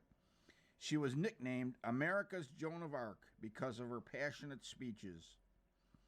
Speaking out against slavery ran in Anna's family. She was raised by Quaker parents who were fierce abolitionists, and she grew up in the wake of the 1848 Seneca Falls Convention. Her family hosted Frederick Douglass and sheltered enslaved people who had run away. As a teenager, Anna had read an article about a teacher from Kentucky who was beaten and covered in tar and feathers for his stance against slavery. She was outraged and sent a letter in 1856 to the editor of the abolitionist newspaper, The Liberator, railing against the barbarian. The following program is intended for listeners who are blind, have low vision, or have another print disability.